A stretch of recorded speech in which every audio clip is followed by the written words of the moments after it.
이재명 정부의 내각 인선 작업이 본격화하는 가운데 부산 유일의 민주당 의원으로 이번 대통령 선거 때 해양 공약과 표심 잡기에 핵심적인 역할을 한 전재수 더불어민주당 의원, 삼선 국회의원, 국회 문화체육관광위원회 위원장, 더불어민주당 원내 부대표 역임, 대한민국 경제성장률 0%대의 위기 돌파를 위해서 북극 항로 개척을 통해 해운 산업을 키우고 해양 강국이 되어야 한다고 강조. 북극 항로가 열리게 되면 대한민국의 해양 강국으로 나갈 수가 있는데 해양 강국으로 나가려면은 거점이 있어야 되고 전략 도시가 있어야 된다. 그것을 부산으로 하고 이 부산을 해양 수도로 키워가지고 대한민국의 성장 엔진을 하나 더 장착할 수 있다. 전재수 의원이 생각하는 집권 여당의 역할과 경제 위기 극복 방안 집중 분석합니다. 새 정부가 민생 경제 회복을 최우선 과제로 내건 가운데 이재명 대통령이 재계 총수와 경제 단체장들을 만나면서 경제 살리기에 나서고 있는데요. 더불어민주당 전재수 의원과 얘기 나눠보겠습니다. 전 의원님 안녕하십니까? 네, 반갑습니다. 대선 치르느라 고생 많으셨죠? 고생 좀 했습니다. 네. 더불어민주당 새 원내대표로 3선의 김병기 의원이 선출됐습니다. 조만간 신임 당대표 선거도 예정돼 있는데요. 이재명 정부의 첫 여당 지도부 어떤 역할을 해야 한다고 보는지요? 일단 첫 번째는 정치를 복원해야 되겠습니다. 네. 근데 별로 걱정이 안 되는 것이 일단 이재명 대통령께서 취임식 첫째 날에 취임식을 끝내고 난 뒤에 첫 번째 일정이 뭐였냐면 바로 야당 대표들과 함께 비빔밥 오찬을 했습니다. 그렇죠. 그리고 뿐만 아니고 최근에 이제 우리가 뉴스를 통해서 우리 국민들께서 보시고 계시듯이 윤석열 정부에서 임명했던 국무위원들과 짧게는 2시간, 길게는 6시간 30분 동안 이 국정 현안과 관련해 가지고 토론을 통해 가지고 국정을 급속도로 안정시켰습니다. 네. 그렇기 때문에 대통령께서 이미 정치를 복원시키겠다라는 의지가 강한 만큼 원내 지도부도 이러한 기조에 맞춰 가지고 최대한 정치를 복원시키고 당면에서 이제 추경이 예정돼 있지 않습니까? 이 네. 추경을 통해 가지고 민생 회복의 마중물을 만들어야 되겠다. 이런 이제 과제가 좀 있는 것 같고 저는 잘 할 수 있지 않을까 이런 기대를 가지고 있습니다. 네. 12.3 계엄 정부 기후 국론 분열이 심화됐습니다. 정치권 갈등도 격화됐는데요. 거대 여당의 역할이 중요합니다. 이제 방금 말씀하셨듯이 야당과의 대화 타협의 정치를 이끌어야 할 텐데요. 앞으로 정치권 어떤 과제가 있다고 보세요? 그러니까 조금 전에도 말씀을 드렸듯이 지금 대한민국이 직면하고 있는 위기라는 것이 상당히 중청적이고 복합적으로 얽혀 있습니다. 네. 외교는 외교대로, 국제 통상 문제는 통상 문제대로, 또 국내 정치는 국내 정치대로, 또 작년 11월 3일 날 우리 국민들께서 너무나 깜짝 놀랐던 이 불법적이고 위헌적인 비상계엄을 통해 가지고 민주주의를 복원해야 되는 이런 문제까지 네. 굉장히 복잡하고 중청적으로 얽혀 있는 그런 굉장히 어려운 상황입니다. 그렇기 때문에 이제 내일 모레가 되면은 국정기획위원회가 출범을 하게 될 텐데 네. 이렇게 복잡다단한 문제들의 우선순위를 제대로 좀 정하고 국정과제를 좀 우선순위에 맞게끔 제대로 좀 정해가지고 단기적으로 할 수 있는 것은 빨리 좀 하고 중장기적으로 여야가 힘을 보태야 될 부분들은 정치를 복원해가지고 국정 운영의 에너지를 좀 결집시켜가지고 국민들께 정말로 실적과 성과를 내보여가지고 네. 어려운 여러 가지 상황들을 좀 헤쳐나가는데 집중을 해야 되지 않을까 생각을 합니다. 네. 이재명 정부 첫 조각 작업이 한창입니다. 전 의원은 해양수산부 장관 후보로 거론되고 있는데요. 지금 부산의 유일한 민주당 의원이시잖아요. 네, 그렇습니다. 혹시 연락받은 거 있으신가요?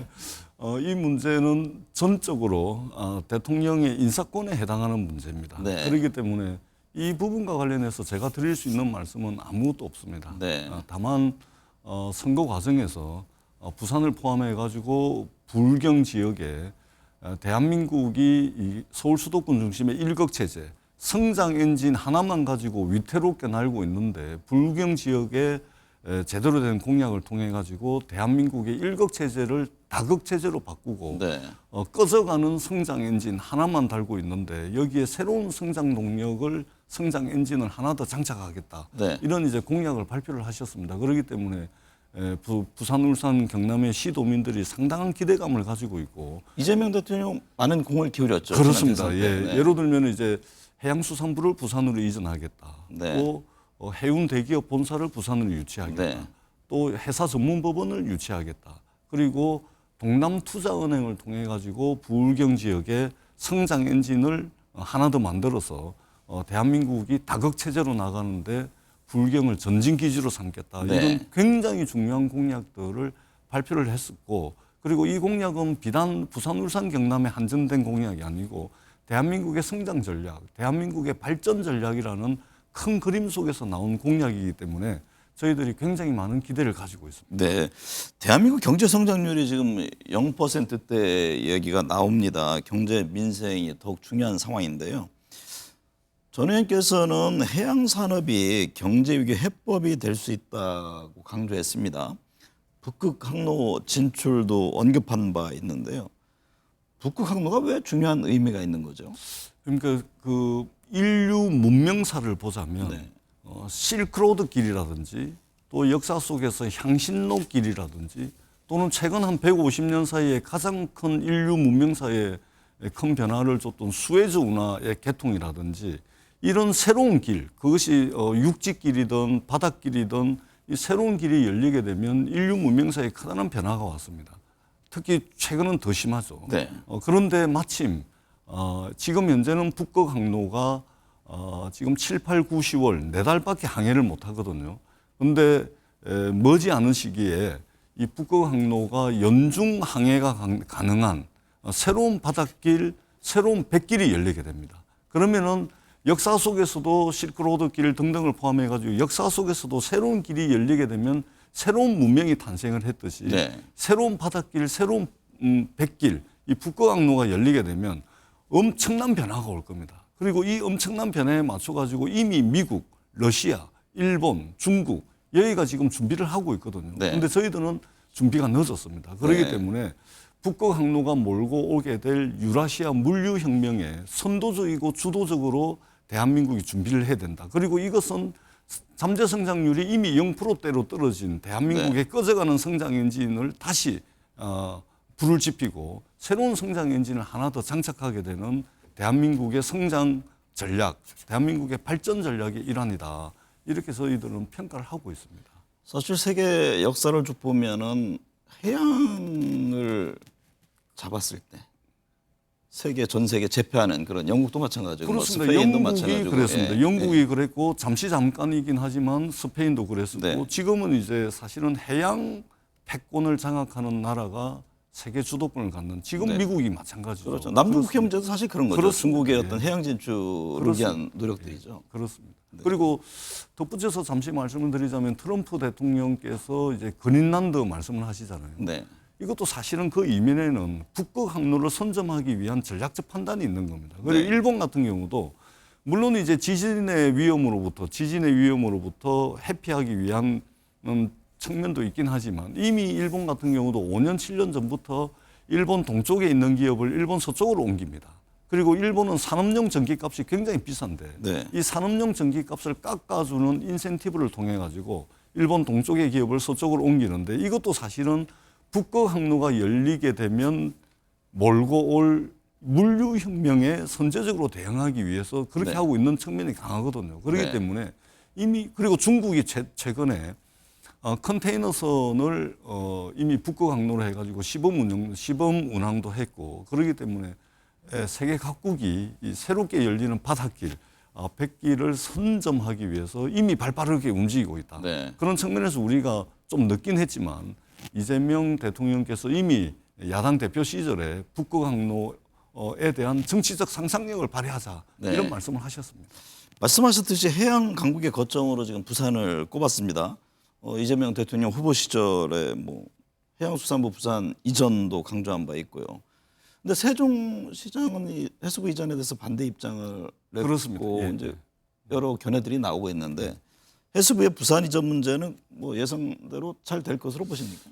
대통령께서 첫 번째 국무회의 때 네. 이미 업무 보고를 받는 과정에서 해양수산부의 부산 이전을 위한 준비를 했으면 좋겠다라고 이미 지시사항을 내렸고요. 네. 그런 측면에서 해양수산부 부산 이전은 조만간에 정부가 이제 구성이 되게 되면 바로 진행이 되지 않을까라는 생각이 들고, 다만 그 구성원들의 어떤 의견들을 충분히 듣는 그런 절차와 과정은 반드시 필요하다. 네. 그래서 그분들의 최대한 동의를 구해서 부산으로 이전하는 것이 바람직하지 않을까 이렇게 생각을 합니다. 그렇게 될 때만이 해양수산부가 정말로 북극 항로 시대를 주도하는, 네. 대한민국 여러 부처가 있지만 대한민국의 새로운 성장 엔진을 우리 해수부가 책임지고 하나 성장 엔진을 만든다, 이런 네. 자부심을 가지고 부처 공무원들이 일할 수 있는 그 절차와 과정들을 거치는 것도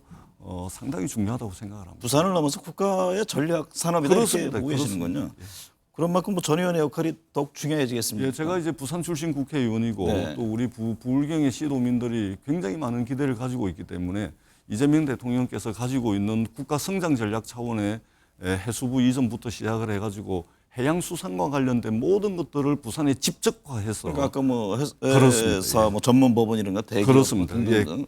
극단적인 시너지 효과를 내 가지고 부산 부울경을 중심으로 해가지고 우리가 북극 항로 시대에 적극적으로 선제적으로 대응을 하자.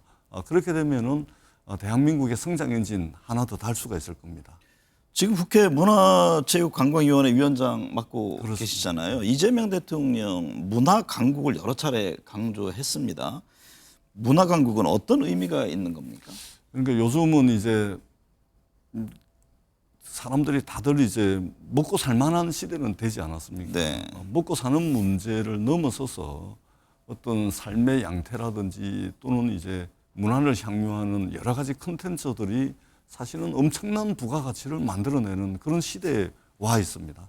마침 대한민국의 어떤 한류라는 것이 여러 가지 문화적 콘텐츠들로 이제 말하자면 상품이 돼가지고 전 세계인들에게 공감을 얻고 이것이 대한민국의 하나의 경쟁력이 되고 있거든요. 그래서 일각에서는 한류가 이제 정점을 지난 거 아니냐 이런 이제 우려 섞인 목소리들이 많이 있습니다. 이것이 이러한 한류 열풍을 지속 가능하게 계속해서 만들어 가야 된다. 이런 이제 문제의식 때문에 문화강국위원회를 만들어 가지고 대한민국이 전세의 문화를 좀 선도하는 그렇게 해서 새로운 성장 에너지를 문화 콘텐츠를 통해 가지고 좀 확보하는 것이 중요하다라는 측면에서 상당히 강조를 하고 있는 것 같습니다. 네. 이스라엘의 이란 공격 등 국제 정세가 지금 복잡하게 돌아가고 있습니다. 경제 회복을 위한 움직임에도 영향을 주고 있는데요. 지난주 이재명 대통령은 재계 주요 인사들을 만났습니다. 불필요한 규제 완화를 강조했는데요.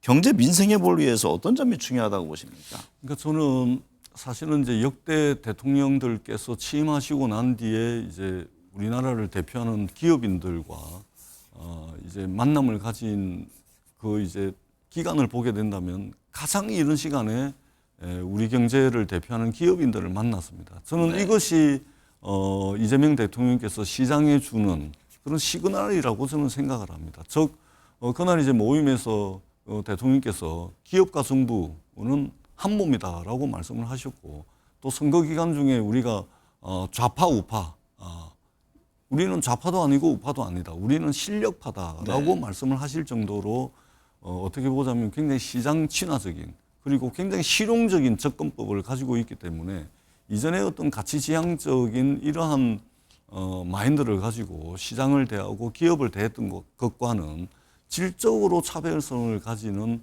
그런 여러 가지 정책들이 나오지 않을까라는 기대를 가지고 있고 네. 누가 뭐라 그래도 기업이 잘 돼야 국민들이 잘 되는 것이고 또 그 과정에서 기업의 성과가 전 국민이 나눌 수 있는 공유할 수 있는 그런 이제 질서로 좀 간다면 이재명 대통령께서 말씀하신 기업과 정부가 원팀 한 몸이라는 것이 제대로 좀 현실에서 실현되지 않을까라는 기대를 가지고 있습니다. 네. 이재명 정부의 총리와 대통령 비서실장 등 주요 인사가 발표됐고 지금 내각 인선 작업도 한창입니다. 인사가 만사라는 말이 뜻이 중요하잖아요. 이재명 정부의 인사 기준은 어떻게 보고 있습니까? 제가 볼 때는 여러 군데서 이제 평가들을 많이 하시는데 네. 제가 볼 때는 일을 중심으로 실적과 성과를 내는데 최적화돼 있는 그런 이제 그 인사 기조가 이어지고 있는 것이 아닌가 그렇게 생각을 합니다. 네. 자, 보십시오. 역대 정부들을 보게 되면 역대 정부들은 항상 그리고 많은 경우에 특정 인물을 통해서 어떤 이미지 또는 특정 인물을 통해서 어떤 메시지를 주려고 하는 이런 상징성에 집착한 측면들이 많이 있습니다. 네. 그것은 구체적으로 일을 가지고 실적과 성과를 내는 것과는 거리가 있었습니다. 어떤 상징성 또는 이미지 가지고서 이제 뭔가 이제 메시지를 전하려고 했던 측면들이 강하거든요. 근데 이번 인사를 꿰뚫는 키워드라고 하면은 결국은 저는 실적과 성과라고 봅니다. 네. 굉장히 저는 타당한 인사다 이렇게 평가를 하고 싶습니다. 이재명 대통령이 G7 정상회의에 참석하기 위해서 내일 출국합니다. 이달 말 네덜란드에서 열리는 나토 정상회의에도 참석할 것으로 보이는데요. 미국과 일본, 중국 등 주요국 정상들과도 소통했고요. 이재명 대통령의 외교는 어떤 기조를 강조하게 될까요? 제가 조금 전에도 말씀을 드렸듯이 네. 보수 정권이든 진보 정권이든 간에 일관되게 대한민국의 외교사는 대한민국의 경제 영토를 확장하는 방향으로 진행이 되어 왔습니다. 네. 보수 정권에서 북방 정책이 있었던 거 아닙니까? 러시아와 중국과 국교 정상화를 한 거 아니겠습니까?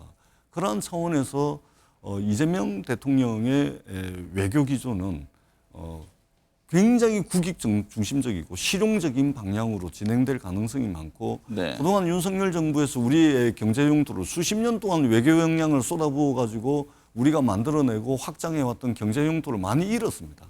그러한 측면들을 빨리 좀 이제 정리를 하고 이재명 대통령 특유의 방식으로 실용적인 방식으로 우리의 경제 용도를 넓혀 나가는 쪽으로 외교 역량이 집중되지 않을까 이렇게 기대를 하고 있습니다. 네. 내란과 김건희, 최혜병 등 3대 특검이 본격화하고 있습니다. 국민의힘에서는 정치 보복이라고 반발하고 있는데요.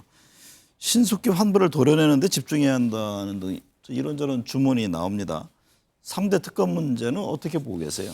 이재명 대통령께서 최대한 빠른 시간 내에 특검을 임명을 했지 않습니까? 네. 저는 이것이 하나의 신호라고 생각을 합니다. 더 이상 과거의 문제를 가지고서 현실에 영향을 끼치는 그 기간을 최대한 단축해가지고 우리가 정리하고 넘어가야 될 문제는 최대한 빠른 시간 내에 영향을 집중해가지고 단기간에 하겠다라는 의지를 표명한 것이라고 봅니다. 네. 작년에 내란 문제, 비상계엄의 문제 이 부분들은 이 부분들 때문에 지금 청구서가 지금 이 정부와 우리 국민들에게 계속해서 날아오고 있지 않습니까? 이 청구서를 빨리 좀 마무리 짓고 우리가 과거에 발목이 잡혀서는 한 발짝도 나아갈 수가 없습니다. 네. 다만 이 문제를 제대로 정리하지 않고서도 우리가 나아갈 수가 없습니다. 최대한 빠른 시간 내에 실체를 밝히고 그리고 책임을 져야 되는 부분들은 정확하게 책임을 지우고 다만 거기에 얽매이지 않고 우리가 하루라도 빨리 미래를 위해서 나갈 수 있는 그런 에너지를 우리가 좀 모아야 되지 않을까 네. 그렇게 생각을 합니다. 새 정부가 인선 등으로 전열을 정비하는 가운데 미 트럼프발 관세 이슈에 이어 이란과 이스라엘 전쟁으로 국제 정세가 요동치고 있습니다.